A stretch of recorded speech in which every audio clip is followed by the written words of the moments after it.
from Noel as well. And there's a lot of cool stuff. So I'm excited to hear this talk as kind of from a non-WordPress evangelist standpoint of view, kind of, hey, I want to use WordPress and I'm really excited to kind of start using it. So with that, I'd like to give a round of applause for Metteliva. Okay, hi everyone. My name is, as Scott said, Metteliva, and I'm originally Danish. And the long story short is that I'm the founder of EatinCommon, and it's a concept that is now 3 years old. And yes, we are changing to WordPress. I'm doing it with my fingers crossed because I'm hearing a lot of back and forth. Some people say, no, don't do that. And some people are saying, yes, yes, that's the best you can do. So I'm putting a lot of faith in the WordPress experts that I know. Scott, for instance, putting my faith in him. But first I want to go back and tell you a little bit about myself. I was one of those who, probably like some of your customers, those of you working with customers, I knew nothing about running an interactive website, absolutely nothing. I knew a little bit of HTML coding from changing the colors in my MySpace profile, you know, that was it. So I didn't know the difference between back-end, front-end design. I had to learn that. So pretty naive. I thought, yeah, why not start a interactive, enormous website, not knowing anything, without any money. My background is that for 5 years before starting EatinCommon, I had a business renting out naked people. How do you do that? For figure drawing.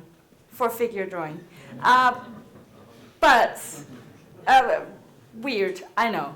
And I was thinking, I really like running a business, I really like what I do, but renting out naked people is not really something you can scale. And you can't really move to a new country and like, this is me, I do this, and here's my business card. And I wanted to move into something more legit without my business being, yeah, you know what I mean. Anyway, so I sold that, and yeah, with my absolute lack of knowledge, I decided to start EatinCommon. In a new country. So I moved to Norway. I have this thing of making things extremely hard for myself. So that I did. That was good. It was both good and bad. I moved to Norway and I attended a startup weekend.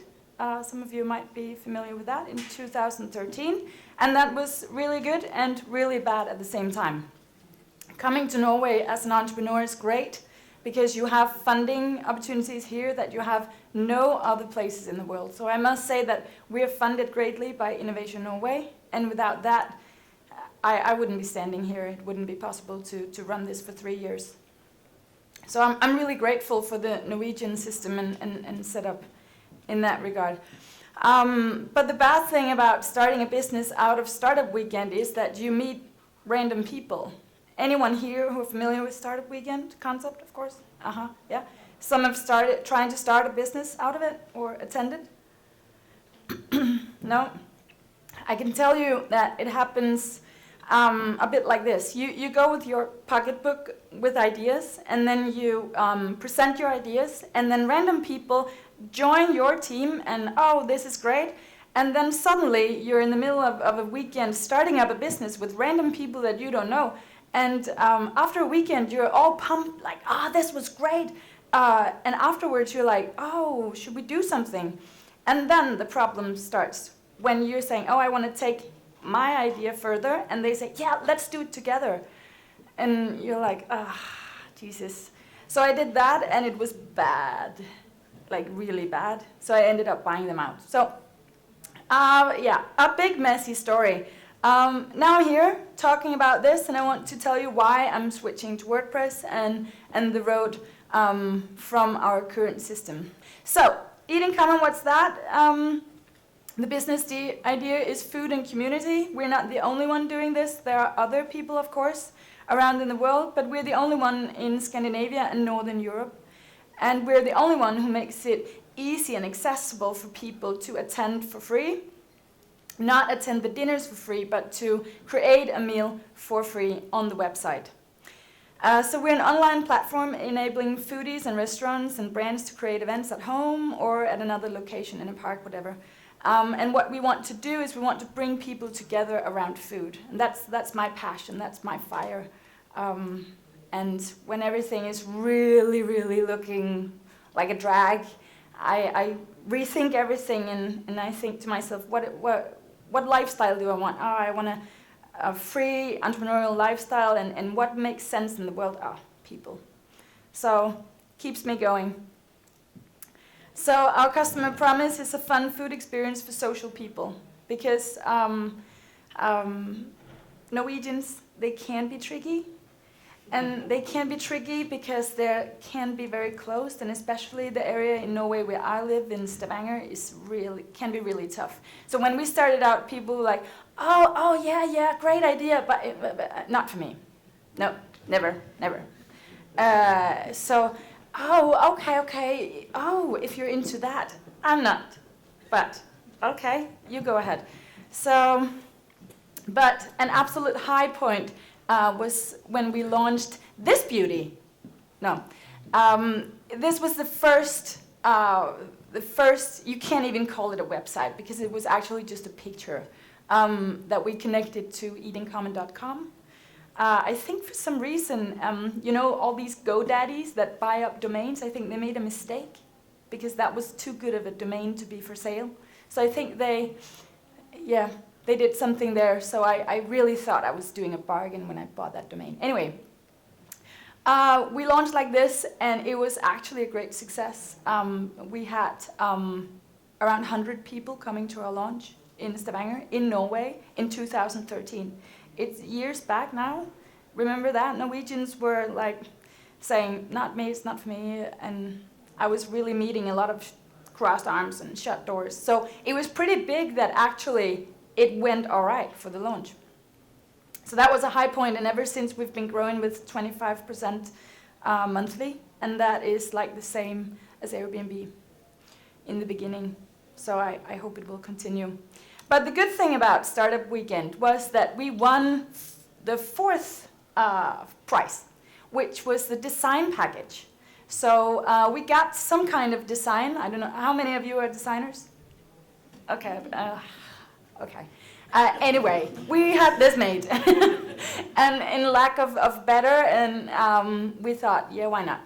It's not that bad, but that's how it looks like. And we had a programmer, back-end programmer, he's very skilled in cake PHP. I've learned that, cake PHP. We actually had to build like some of you know, we have to build databases and infrastructure behind all this. And that was kind of a mess, but we made it. But what then? An absolute low point. If this had been a server crash, I would have been happy. But no, this is due to outgoing emails, I think. Some weird setup that I don't even understand. And you might be able to question, how can I even run this without understanding more of it? But I don't know. It goes pretty well. But we have issues. Let me just say it like that. We have issues, and using our own framework is extremely expensive. And all the developer and the companies we've tried to work with, they are all really fired up with the idea that they will program everything from scratch. And now it's been about 3 years, and we haven't had any success with that at all. We've just spent a lot of money. So I'm really starving to get that content management system. I'm really starving. And also, I want to have a more stable website. So, we have created a new one. Haven't launched it yet. This is a sneak peek for you especially. And hopefully, WordPress will make our site more stable, and it will give us the opportunity to getting features faster, because we can see that other concepts are popping up, like lollipops. Can you say that? No.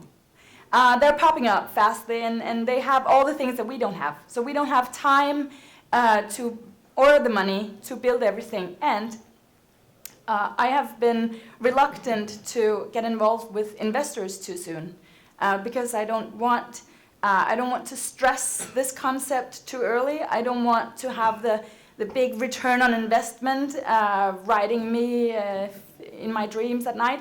I want to develop this like holistically.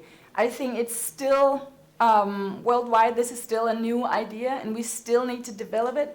And no one has actually made this business model work. So we're still tweaking it and figuring out how can we actually do this. So I've been warned about the WordPress solution. People are telling me that it's not cheaper at all. In fact, it takes more work. It takes more time. A WordPress site still takes a lot of maintenance work. You still need a developer to sit there and do things about it. And I don't really know what to think about all that, but I hear from many places that WordPress is now mature. So fingers are crossed, and I think it is. So the concept is about community and bringing people together, and there's a specific reason why I believe in this. Let me give you an example of that. So you have an economic evolution of, for instance, a birthday cake. So back in the days, you had mom baking a cake from scratch. She did it herself. She had lots of time, and it was joyful. But then you had the pre-mixed ingredients, that it would be easier for mom to go and buy those ingredients, and she would make a better cake faster. Then mom is tired. Maybe she's working a lot, and now she's going to the bakery because now she has money. Going to the bakery, and she buys the cake. Today, mom buys the complete birthday experience with the cake included. So you have sharing economy and you have experience economy. And I've been giving talks at sharing economy conferences, even though I don't think EatinCommon is direct sharing economy. It's a bridge between experience economy and sharing economy. But it's a really exciting time right now, and I hope that WordPress will make it easier and more accessible for more people like me to come up with crazy ideas and having the crazy idea that you will develop your own brand, your own idea, your own market, and do that. So I'm really excited about the time. So here are some pictures from our events. We've had over 250 events so far. And some of you might wonder, who are the people who do this? So I wanted to tell you a little bit about them. It's mainly people who want to meet new people. So I've been stressing a lot that this is not something for extremely introvert, sad people sitting there. It's a misconception. That people coming here are lonely and they just sit there, and that's not true at all. Normally there's always one who's very introvert, and that's the event of the month, but it just adds to the table. It makes it fun. But mostly it's people who want to meet new people. It's foodies, it's people traveling, seeking the authentic experience, dining with real people. It's people belonging to a group, and it's people who want to hang out with like-minded. So it's many different people. The gender distribution is like this. So we have a little more women than men, but it's not too bad. Actually, I was pretty excited about that. And then you have something really interesting. I don't know how many of you who are actually interested in this, but I thought maybe you would find it interesting. That you can see we have some teenagers, not a lot. Then we have some in the early 20s, and then boom! It's like in the late 20s and early 30s, people really want to meet.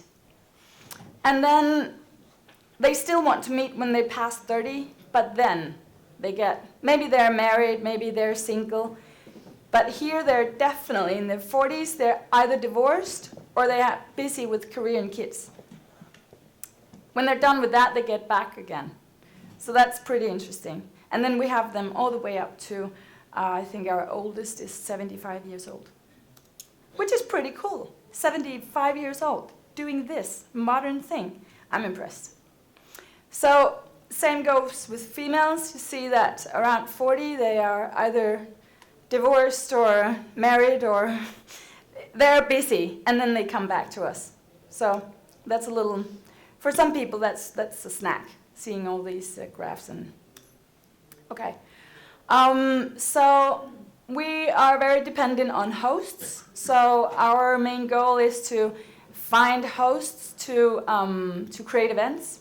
And what we will do going forward is we will try to see how we can make it more easy for more people to join. Maybe it's a way, maybe it could be a way that anyone can open a dinner without hosting. So you can say, I want to meet people, I want to have dinner with them, but I'm not hosting. And then other people can attend and say, I want that too.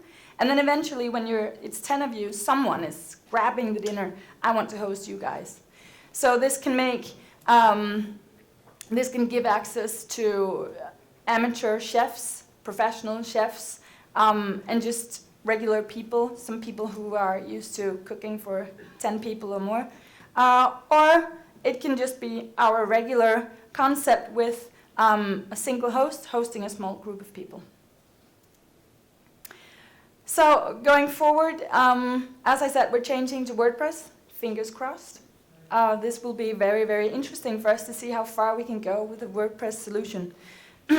So we're expanding our service with, like I said, with more ways of users to join and collaborate. Right now, our competitors haven't really been successful. I've seen that one in the States has got massive investment, and now they're advertising for kids' birthday parties and weddings. I don't want to go there, so first I want to use the WordPress platform to twist and turn every angle of this to see how I can get more people to join and share a meal. And with that, I want to exhaust WordPress possibilities to see where is the limit for this. And I'm actually quite excited about that because I've heard so many times that there is a clear limit. So I'm curious to see where is that. And then I want to see how awesome a platform I can build with WordPress. Have you considered creating an app out of this? Yeah, luckily for some reason we got a responsive web page right now. It doesn't fully work with on a mobile phone. You can kind of see it. Yeah. Being an entrepreneur, there's a financial aspect, and with me not knowing anything, I'm really dependent on asking people for advice, and most people, they of course want to get paid. I want to get paid as well. But so what I've been advised to do is to make a skin, I think it's called. So we're present in App Store, and then later on we can maybe build like a proper app. But I don't know if again, responsive websites, app, should we do a vote? Thanks for a great story. I think what's very interesting for a lot of people here is how did you first come in contact with the other WordPress people that you're working with here? Like, I think you're working with Scott, right? Mm-hmm. How did that all transpire? And just from a story perspective, because I think a lot of other people go down that route. Like how I met him? Yeah, how you've met developers, people that you've trusted with your website and things like that. Well, the fun thing is, great question actually, because the fun thing is, how many of you are entrepreneurs, by the way? Like, okay, so you have started business yourself, so you might know that that it's so much of a leap of faith, or starting a business, at least for me, sometimes like roaming around, and you have the craziest low points. And I was at a crazy low point where I bought out my partners, and my back-end developer was like kind of ditching the whole project. So I was basically running it on my own for a year. But then I have, you can call it a spiritual thing where I have a gut feeling. Is there energy in this project, yes or no? do I feel things coming my way? Are journalists still calling to get interviews? And so if it's a yes, I keep going. If it's too much of a hassle and struggle, shut the shit down. So, pardon my language. But I've had great energy in this project all the way along.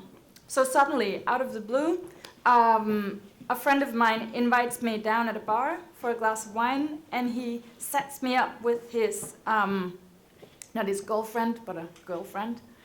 And she happens to be a great designer at the local design bureau. And she was really sick and tired of working regular hours. So magically, she got fired up over the concept, and I persuaded her to become creative leader, and she knew Scott through another one. Through So, Fonda, she's here. Yeah, thank you. I haven't met you yet. I think I didn't meet you yesterday, but thank you from the bottom of my heart. So it's a total coincidence, and that's what's so crazy about being an entrepreneur. It's just a coincidence. But I asked for it. I was thinking about your monetization. You're charging 15%. Yes. Yeah, and that's like been the key earning point the whole way. Yes. 15% of every guest eating at a host's place. So we have decided we could charge the host, we could charge the guest, or we could charge both, but we've decided that it's the guest who pays. Depends on how you look at it. And then we're trying to work with restaurants now as well. We are then increasing it to 20% for restaurants. What we do see is that the platform in itself, it takes some work. It takes manpowers to get it to run. But when we do a project, like we did this January with vegan food, January, it just went crazy. And we actually have had a server crash on that one.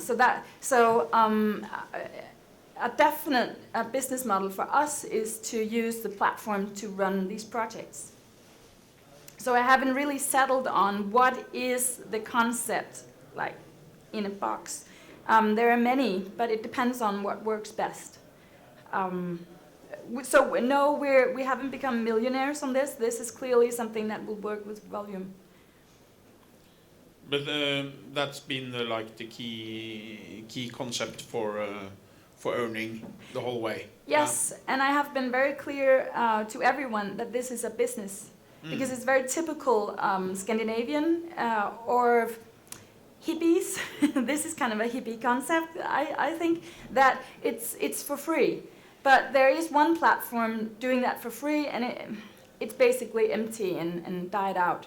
So I think that these concepts, they work with the market, and the market is that people like to earn a little bit of money, and the hosts earn money, and they get a fridge full of produce and food after an event. And I think that, connected with the testimonials or the reviews, makes it fun for people to do this. Have you been thinking about tomorrow is restaurant day? You know the concept of restaurant day? I do. Yeah. Using any synergies from that? I haven't cracked the code for that. No. Yet. I think it's difficult with the restaurants because it requires a whole other setup with us having like a booking system for a long table. Yeah, you know what I mean? But I wasn't thinking about restaurants, but restaurant day, where individuals just set up their pop-up. Their own restaurant. Yeah.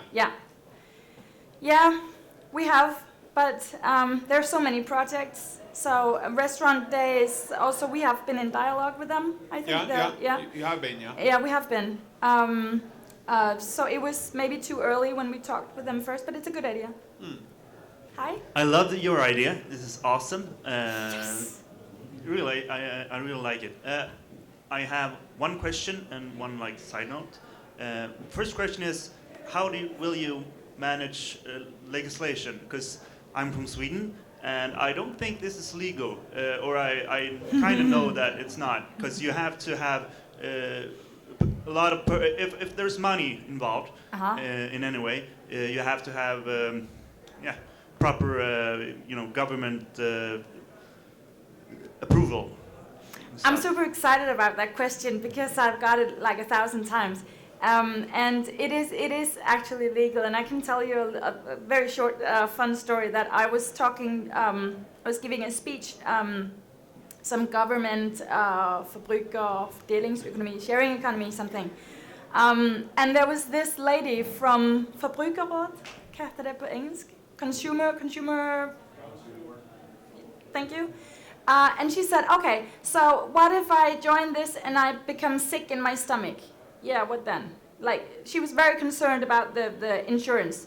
And then she said, what if I bring my 19-year-old daughter and maybe she's pregnant and she becomes sick in her stomach and will get an abortion and the baby will die from the dinner?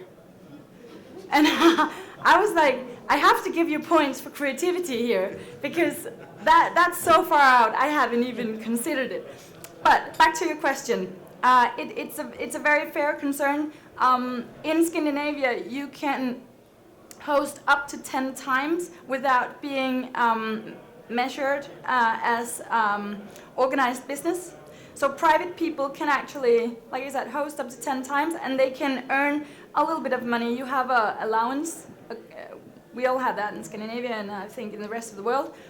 And no government is interested in private people setting up businesses and deducting kitchens or front doors or toilets. You know what I mean? Yeah. So it's a gray area, but the governments, they don't have a straight answer. Whenever we ask them to be specific on this, they say, it depends. So it's the same with Uber and Airbnb. We're like kind of dancing right now to figure out new rules and regulations. Great answer. My side note was pretty much like to address your issue about WordPress and how it will solve your problems or not. I think WordPress is a great product, and you will probably love it because we all do, yeah.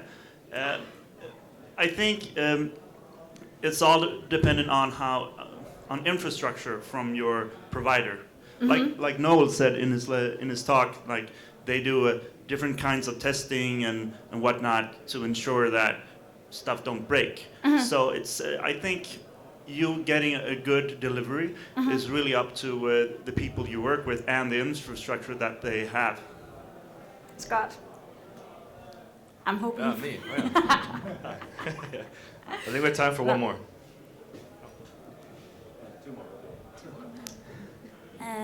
This project sounds great. Thank you. And it's inherently social. So how are you thinking about marketing it on social media? Is that up to the hosts or do you do it? Great question. We're doing that, but we want, of course, the hosts to do that. Some people get it, some people don't. In Bergen, for instance, they have created on their own group of 100 people. So whenever there is an event in Bergen, they post it in their own Facebook group. I had nothing to do with that, and it sells out like this. So that's a dream come true. So I want people to do more of that, but we have to communicate it better. And hopefully with a content management system like WordPress, I will be able to communicate better how we want users to use our website.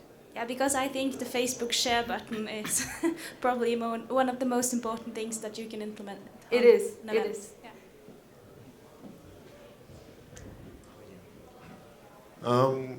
My question is regarding how the users act with this website recurringly. Because I can see that it could be a problem that people would use this once, get new friends, and just meet up privately again. Then you will lose business. Yeah. So how do you handle the recurring business here? Well, it's also a very good question, and it's something that a lot of people are asking about, and we have tracked this, of course, and we can see that people come back to us up to 6 times, 7 times, I think now, and it's not just one person; it's many people. Of course, we have a group who's only done it once, but whenever we send out newsletters, I'm always like sick to my stomach because I hate that unsubscribe number. But we only have one, So whenever we send out a newsletter, one unsubscribe we have around 3,000 users, I think. So yeah, so I'm really happy about that. So I take that as a sign that people are interested in this and they're interested in coming back, and people have a lot of ideas for us they want us to do. So we're in the process of saying thank you and then writing those ideas down and then putting one foot in front of the other. But people are coming back, both hosts and guests, up to, I think we've had now one host have hosted up to 12 times.